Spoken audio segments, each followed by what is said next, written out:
These are pictures obtained by CNN of a U.S. soldier in Afghanistan, a soldier who blew the whistle on what the Army says was a platoon gone rogue. Bruises on his back, arms, near his neck of Private First Class Justin Stoner. Bruises received not in combat, but in his bunk, beaten by fellow soldiers who feared Stoner was a snitch. Jeremy Morlock, one of the soldiers now accused of murdering 3 Afghan civilians, told investigators in this taped interrogation he was there the day Private Stoner was beaten. So yeah, we just walked in the room, locked the door behind us, and a couple guys just started talking to him. Just laying on him. You know, what do you mean? Well, it started with talking. Why would you rat on your guys? And, you know, stuff like that. And then that led into someone grabbing him or something. Did he deny it? Yeah, at first he did, and then I came to, and he made some comments about how he was tired of being a bag or something like that. I don't know. And then he made a comment like something about. So I think someone had already grabbed him at that point. Maybe gave him a punch to the chest or something. And he made the statement to like, "Hey, well, you guys can sit here and punch me all day long if you want or something." And then once that was made, Gibbs was like, "Oh, okay," and grabbed him off his cot, threw him on the ground in his room, and then that's when a few guys got a few licks in. Morlock's attorney told CNN his client was on prescription drugs, high on hashish, and suffering combat-related brain injuries when the crimes were committed.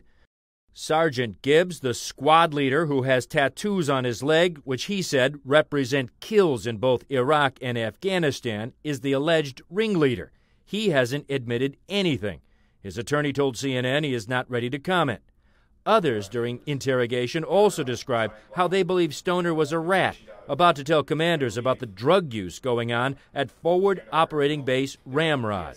At least 7 members of the rogue platoon entered Stoner's tent on May 5th, surrounded Stoner, as Stoner himself sketches in this drawing for investigators. Then, according to Stoner's statement, collectively stomped, kicked, and punched me everywhere on my body below the neck. Last week, Stoner agreed to talk again, this time to CNN in an on-camera interview.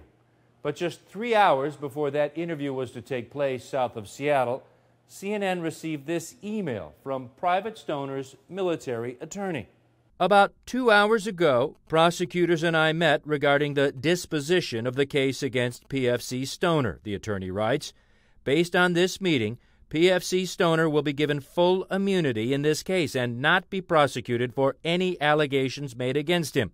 Contingent also, however, on staying away from media. With that, the interview was canceled. The military, which had not charged Stoner with any crime, was threatening to bring charges against him, then offered him a deal as long as he didn't go public. The U.S. Army appears to be trying to limit further damage by this rogue platoon. The evidence includes damning photographs.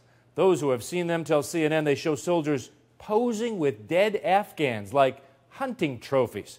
Worse, we're told, than the disastrous photos taken by jailers at Iraq's Abu Ghraib prison. This military directive sent to defense attorneys orders all photos be immediately returned to the Criminal Investigation Division at Fort Lewis. Last week, Pentagon spokesman Jeff Morrell refused to speculate on the case. I don't want to do anything that could in any way jeopardize the prosecution or their ability of the defendants in this case to get a fair trial. So for now, the Army is working hard to contain witnesses and contain evidence, all in an effort to control the story of a platoon even the Army says was out of control. Drew Griffin, CNN, Atlanta.